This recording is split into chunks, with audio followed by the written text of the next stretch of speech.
Hey Snowboard Addiction, Taevis here, and in this video we're going to be deep diving one of my favorite topics in all snowboarding, and that is the straight air. Straight airs are the base of every single jump trick when it comes to snowboarding, so that's why it's so important you lock them in and fully understand them, because it's going to make every trick so much easier. To do that, we're going to do a few things. First, we're going to break down the proper form needed for a straight air. Next, we're going to go and talk about how we can start adding grabs to that and the important principles to hit. With that, we're going to be looking at some of the common mistakes. We're going to look at some people's clips they submitted, and we can go and see what they're doing wrong, how they could improve. And then to wrap it up, we're going to go and talk about how you can go and do weird stuff like this and still have the proper form of a good straight air. Because I like to think of straight airs a lot like jazz. You can go and get really weird with it as long as you're still hitting the base principles you need for every great jump. So that's what we're going to be doing in this video, the straight air deep dive. I'm very excited, so let's jump right into it. Starting with, how do you do a proper straight air? And what is a proper straight air? A proper straight air is basically trying to hit a jump and get the perfect arc up and down. Ideally, you pop up and you don't need to move a muscle. If you can go and get this motion where you're going up the jump, getting full extension, going weightless, and then coming into a landing and landing with both feet at the same time, that's a perfect straight air. So I'm going to play these both in full speed because I think these are pretty close. So you can see I'm coming up, popping, and then I can just hold the motion. And then you want this consistent as well. So you can pop up, hold the motion, and the more still you are, the better. Now let's break down what's happening to make this work and make it so effortless. There's a couple main things. The main one, well, there's two main ones. First is having your weight set over the balls of your feet. A lot of people squat down to get more power to their jumps, and that is super good to do. But you don't want to be squatting too much, and you really don't want to be breaking up the waist. That's because your goal with squatting down is maintaining your weight set over the balls of your feet. Your balls of the feet are just right here. And you can tell you have the balls of your feet dug in when you're holding a straight edge line off the whole jump.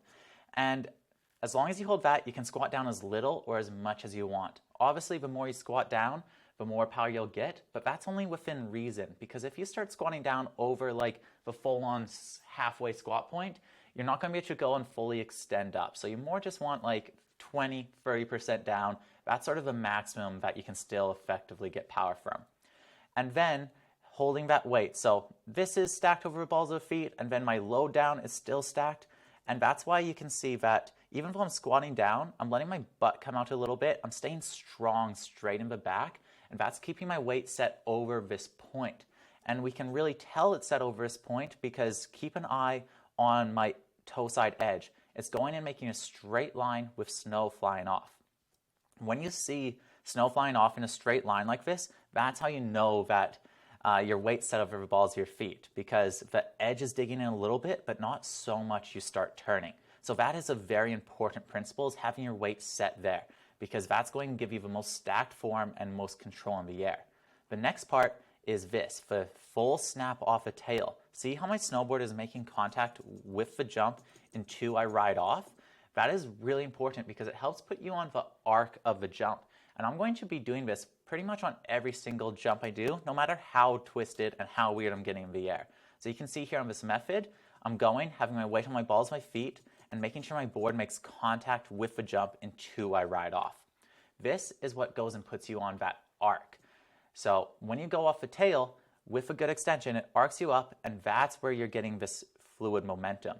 So you're getting the balance from being on the balls of your feet, and then you're getting the arc of the jump from leaving off your tail. To do this, we do a light extension with our weight coming off our back foot. I sort of like to think of it as, imagine riding off of a box. If you go and try to ride off a box and let your nose start tipping up, you're going to be entering a bit of a tail press. If your nose starts tipping down, your nose is going to hit the end and like hit the ground before your back foot. So you're trying to basically just keep your board level with the takeoff. What we can see here, even though my board's angled up, it's angled naturally with the jump's takeoff. So we're just trying to match the angle of the jump's takeoff until our board fully rides off the end. And the last step is your timing. You want to be fully extending your legs as you go and leave off the jump. I generally go and time this, so I start doing my extension as my nose hits the end of a takeoff. So right here is when I'd start extending, and I time my extension so as my tail snaps off the end, my legs are fully straight. And what happens when you do that is the snap off your tail and the kick off the jump pulls your legs up to your body. So that's how you do a proper, perfect jump. Easier said than done. Again, jumping and straighters is the base of all tricks, so there's a lot of skills you're getting dialed in here. But that's why it's so fun to work on, and it's so gratifying to go and get a good one. Next, let's go and break down some common mistakes we see. Luckily, we have sick fans of Snowboard Addiction who submitted some slams. So we're going to be looking at some slams from Ben here. He's improved a lot since then, and we'll be going and seeing some of his more successful ones. But he submitted these videos, and there's some good showing of the mistakes. The first one here, a little side hit, and he goes and gets out of control and biffs it pretty aggressively. We'll watch it one more fast motion just because we gotta. It's a good slam. And now let's break down why this is happening. This is happening for a few reasons. Primarily is right here. Notice how he's going and digging onto his toe hedge really aggressively as he pops off early. So he's doing a two-footed jump, causing him to leave off the takeoff without riding off it, and then he's putting too much toe pressure, causing his board to angle. What this does is it makes it so you're not getting a fluid motion off a jump, and your weight's going to be set forward. So that's why his legs then come behind him, and that's what's resulting in him leaning forward and then falling. So he goes and gets his feet under him, so the slam's not too bad. He rolls out of it really good, but that's going to happen if you try to force the jump off the toe edge and do it too early. So he would have been way better off just holding this position here and just holding it the whole way. Would have gotten pretty much just as much air because he would have been getting that extra snap off the tail, and he wouldn't have been messing up his center of balance. We have another one of Ben going on the same feature. So this one, well, he airs to a bomb hole. What's never ideal? You want to always be hitting the landing, but you can see the same mistake, just much less pronounced. So he's on his toes, but he flattens out a little bit, and that's why he's in more control. But he's still going and popping a little bit unnatural for jump. You can see his nose is dipping down a bit. He's sort of lacking control. He was wishy-washy on his edge. All these things are going to mess you up. You need that smooth line that goes and pulls you off your tail. So, because that's why he's getting a little bit off balanced here, because he's trying to like go and step back and then landing in a bomb hole. But now let's take a look at Ben's.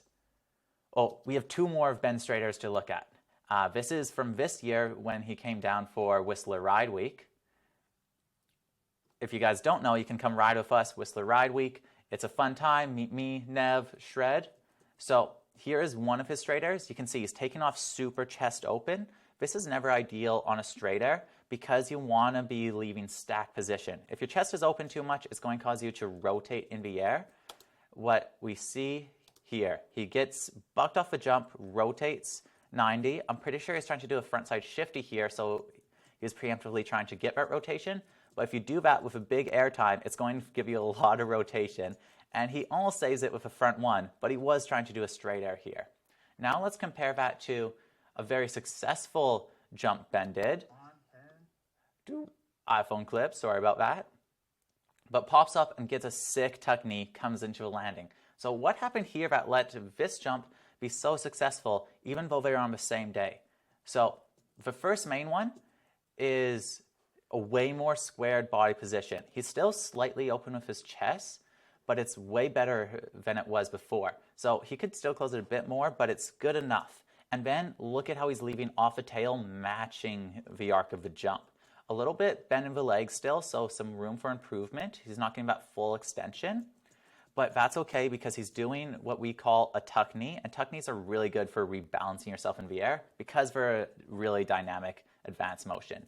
The bigger motion you do in the air, the more flexible it can be for changing your axis and your momentum because you have more motion to work with.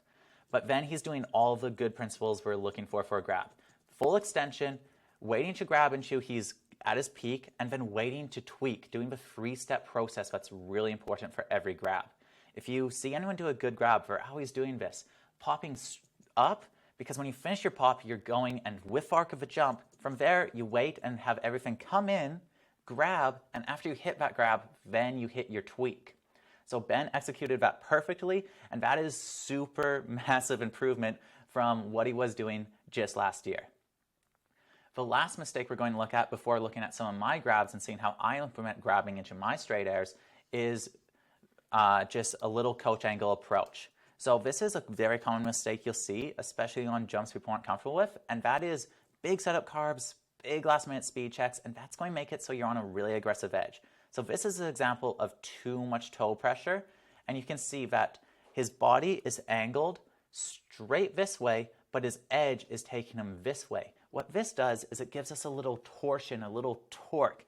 We don't want torque. We want to be matching our edge angle with our body angle, because this is going to make him twisted, so his upper body's going this way, but his momentum's going right. And that's why he's coming in and landing heel heavy and uncontrolled. So that's just emphasizing again the importance of that straight, smooth toe pressure that you get from being on the balls of your feet. Now let's go and look at some of my grabs, and I'm going to tell you, oh, sorry, I have a lot of QuickTime Player things pulled up. There we go. All right. First of all, we're going to go and look at my method. So the method's a really interesting one because it has so much dynamics on the trick. You can really get twisted with it. And I've been working on trying to get my methods as vertical as possible. That means I'm trying to get my feet over my head because that's what looks the coolest, and that's what I really am trying to strive for in the method. So to do this, I do a couple of things. First of all, you'll see that I'm going and still getting full extension, weight off the balls of my feet, and leaving off my tail. But something you'll see here is I'm hitting the grab really early. I'm grabbing before I'm finished going up, so I'm missing that three-step process. But the reason why I can do that is because the grab's only a placeholder for this trick.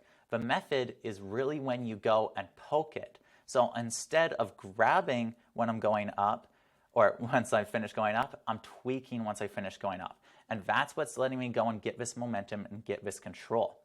One other thing you'll notice here is I'm very vertical in the air. If you did this off a jump on just a normal straight air, you'd have a really hard time getting that 2-foot landing. But the method, because you're using so much rotation, you're able to go and kick it out and come into that landing because you're pulling yourself down. You're changing your momentum in the air using your body. This is all very similar to counter rotation.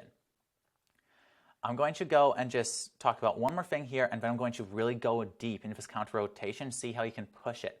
Because I just really want to emphasize that the three-step process is really important.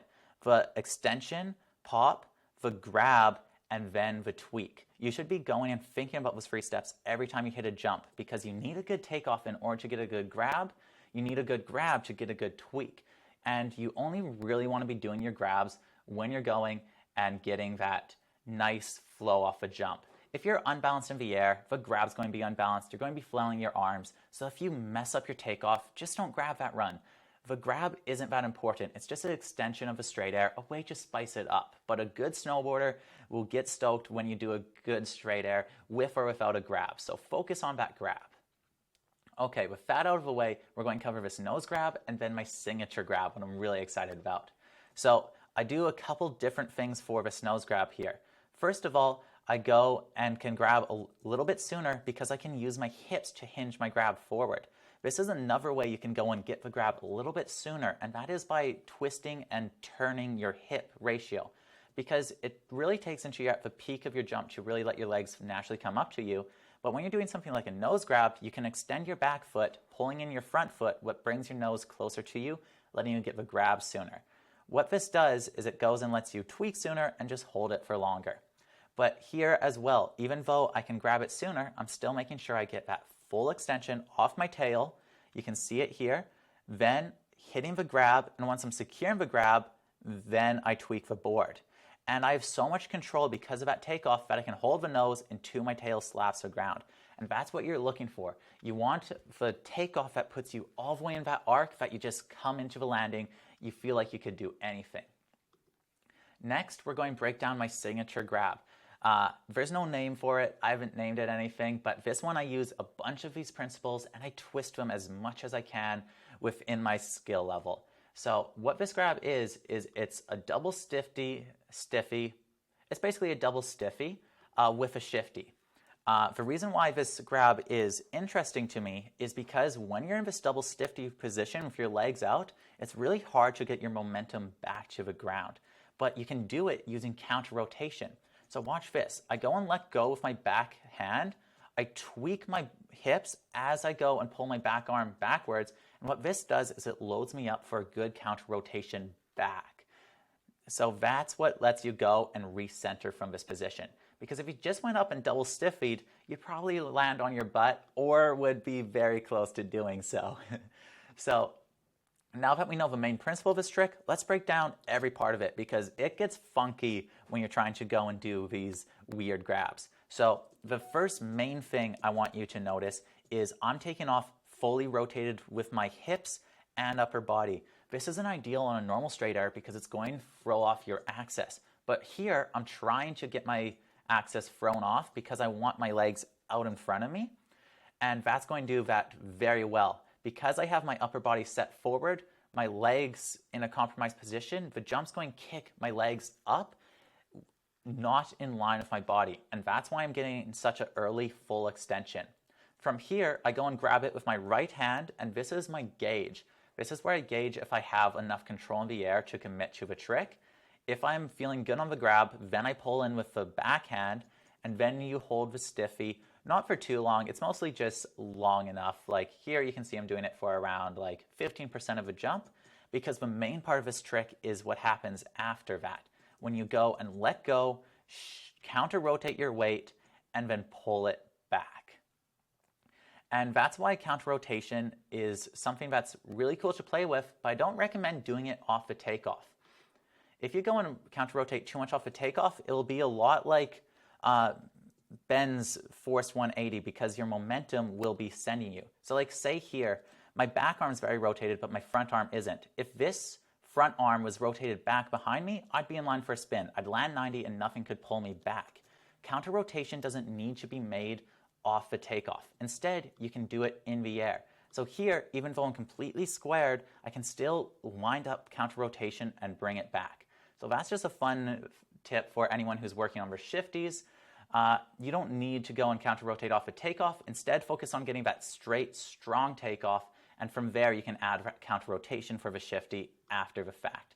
Because that's the beautiful thing about counter rotation is you can do it by disconnecting your upper and lower body, so you can do it at any point in the jump. So just as a recap, the proper jump has you coming into the jump with no extra setup carves, nice stacked position, body aligned, weight set over the balls of your feet. Then you're going to go squat down and you're going to extend up, snapping off your tail as your legs fully extend. From here, you're just going to wait for your legs to come up to you. Once you're going and at your peak of the jump or close to it, you hit the grab, and from there, you're just floating and you can tweak, do whatever you want because you're in the clear. Let me know what you think of this deep diving format because I'm trying to get better at it. And if you want your videos analyzed and broken down like our student Ben here, you can submit your videos to Addiction Plus and video analysis. It's a great feature. We've been helping a bunch of riders. You can see the improvement, and I think it's really the best feature we have on the internet to help people improve their riding. Because I like to think of it as just like having a blueprint of how to get better at snowboarding. It's basically like a fitness trainer giving you a workout to go and train your specific things. So if you send me a video of your carving, your straight airs, your rails, I can break down what works and what needs improvement. And I think that's such a useful tool. And it's really what I wanted as a kid. So if you're struggling with your tricks or you just want a little bit of edge, want to know what's going on, submit them to Addiction Plus and we can help you out and improve your riding. I'm Taevis from Snowboard Addiction, and our goal is to improve your riding.